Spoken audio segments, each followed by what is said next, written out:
Welcome to AGM Perspective. I'm your brother AGM. I come to you in the name of peace, love, solidarity, and black power. Today I want to talk to you about the fear of black unity. That's the topic for today. And when I say the fear of black unity, we have to understand that today, no matter how or where we find ourselves in this world, we are one people. And being that we are one people, Kemetic people, we have to understand that we're enduring the same suffering and the same affliction by the same group of people. But I'm not here tonight to cast blame. What I'm searching for is solutions. Now, fear of black unity. Why is black unity so feared? So feared that we have a brother like Grandmaster Jay, that the Justice Department and other people sought to go after to try to silence this brother, to prevent this brother from bringing the masses of people together as one. A brother who was functioning under the rule of law, but yet they sought to pursue this brother and seek to silence this brother. Restore Grandmaster Jay, General of the United Black Kemetic Nation. Salute. Now,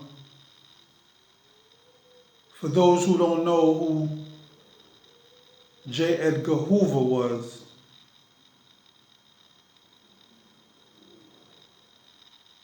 in the days of Prohibition,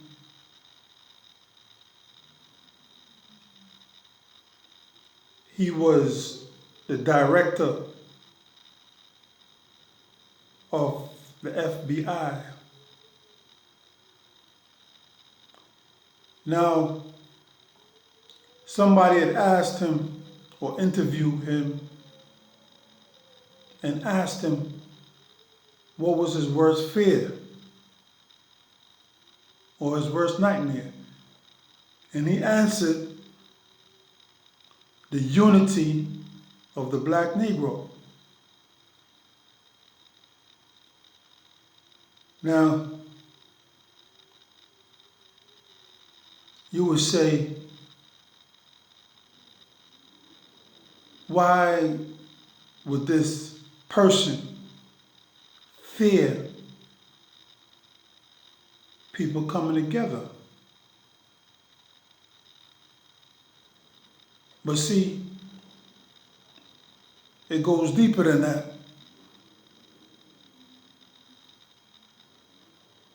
Those that hate us,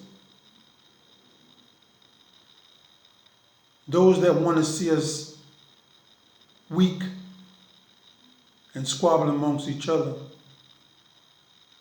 invest heavily in this unity, invest heavily in chaos, mayhem in our communities, playing one against the other, divide and conquer, instituting the art of war and using it against us. But like I said, today I'm here to take responsibility Today, it doesn't really matter how we got here to this point. What matters is that we're here and what are we going to do about it. Now, for J. Edgar Hoover, a person that was in a strong position as far as domestic defense and law enforcement in the country, the most powerful country in the world, America, for him to fear the unity of black people was powerful within itself. Now, if we understand the gravity of the situation, we understand that everybody acknowledges our power, but we ourselves. Now,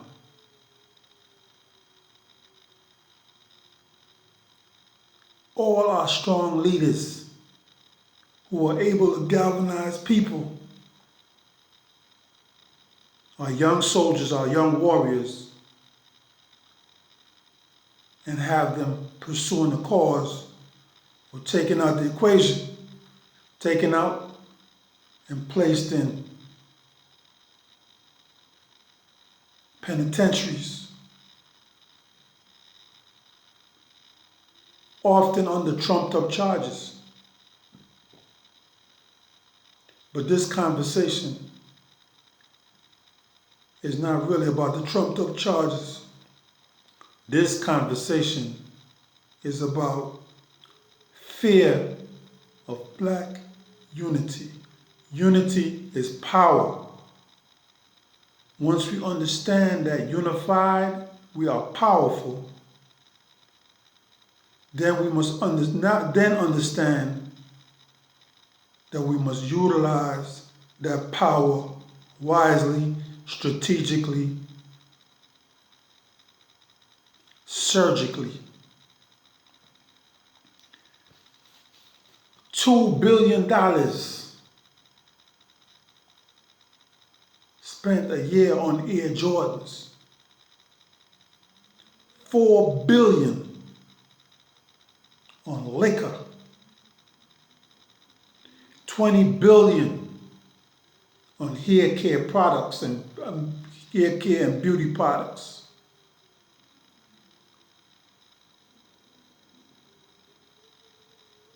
Now we're talking about 26 or more billion dollars annually. $26 billion annually. Now, see, we understand that we're in a position of power. The world recognizes and respects economics.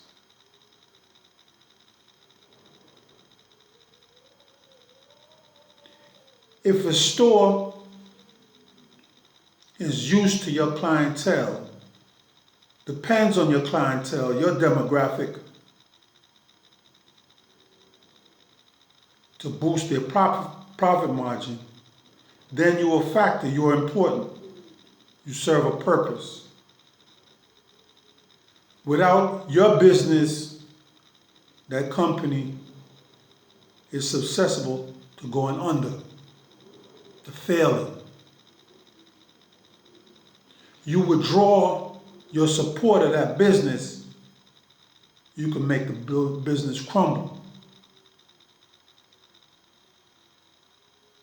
Once you understand that the corporate world, no matter where you find it in the world,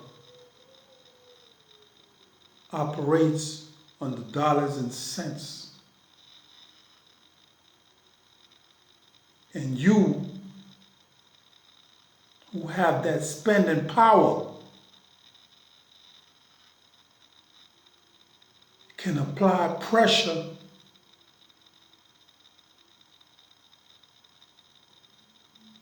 where you need it to be to gain or obtain a certain result.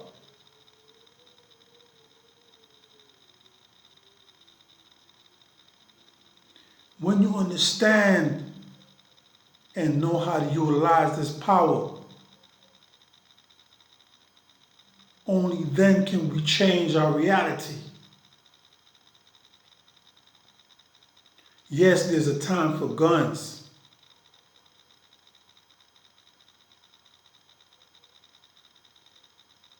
That's the last resort. That's when you're defending yourselves. But to effect change,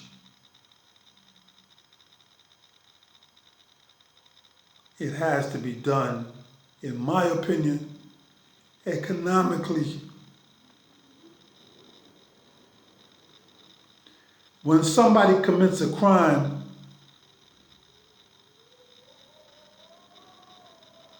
and the regular citizenry places pressure on the law enforcement then place pressure on those within the community who are functioning illegally, put pressure on them to give up those who they seek within the community. So you understand that pressure busts pipes.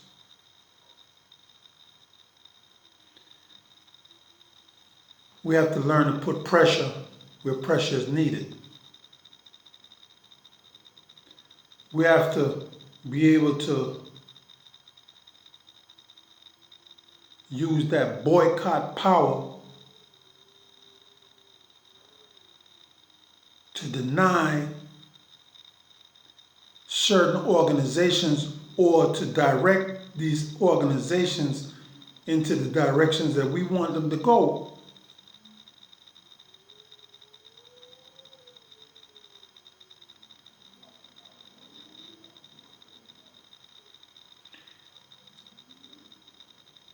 When people respect your business, they respect your dollars and respect you. They want to please you. They want to appease you. They want to make sure you're all right.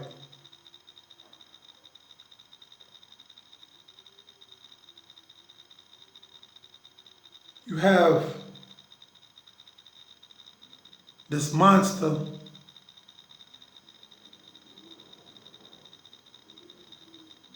the murderer of George Floyd going to trial.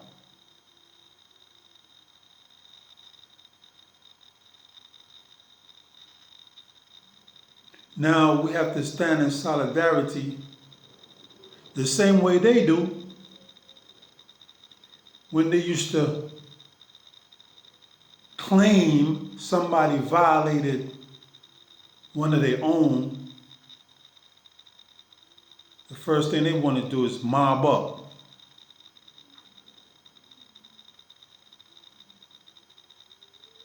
So now we have this person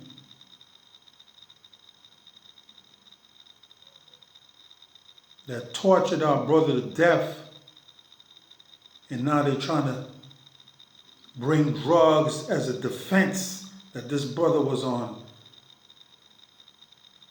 drugs and it was the drugs that killed him. You know, they're gonna try to undermine the case. They're gonna come with everything but the kitchen sink to get their people off. When the whole world witnessed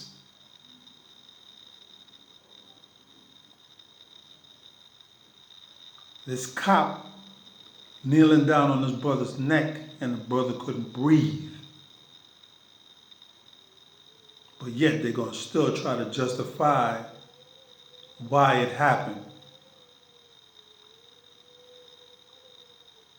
So now, as I said, fear of black unity. Our people have to unify and be down there when that trial is going on and show support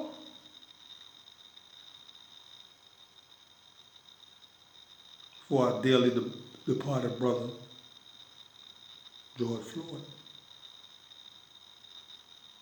When the Grand Master goes to court, we have to show support and support this brother.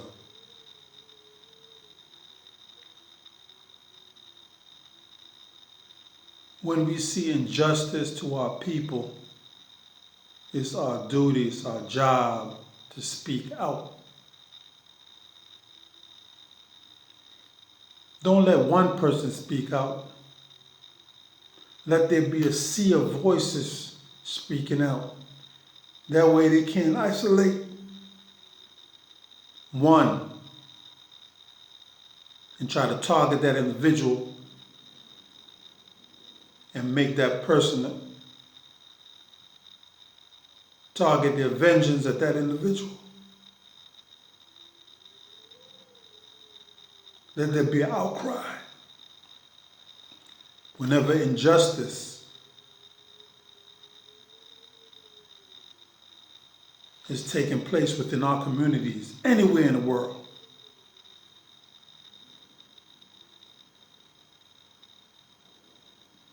we have to remember our unity. Our unity is our strength. When you say black power, you form that fist. That fist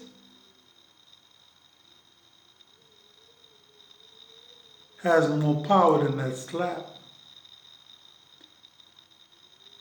That fist illustrates a combination, a consortium, a consolidation of different units coming together to form one mighty fist, one power. So when we say black power and solidarity, we understand that black unity is key. Black unity is a must for our survival, for our evolution. We can't focus on what happened in the past. It happened, yes, we can't control that. We can't change what happened, but we could look towards the future.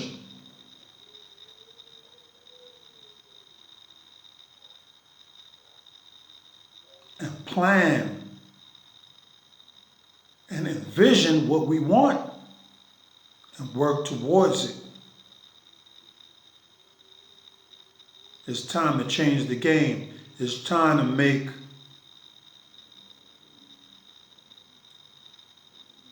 things new. A new playing field where we can win. Stop playing that old game. We have to change up the rules. We have to create our own.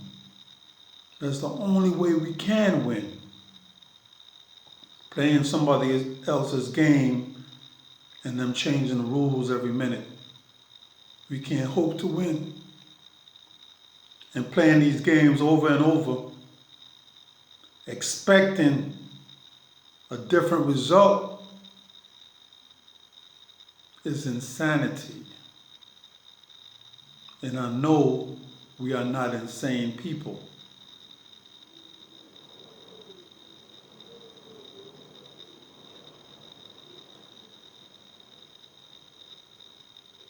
Unity is our power. Unity is our weapon. Unity is a must.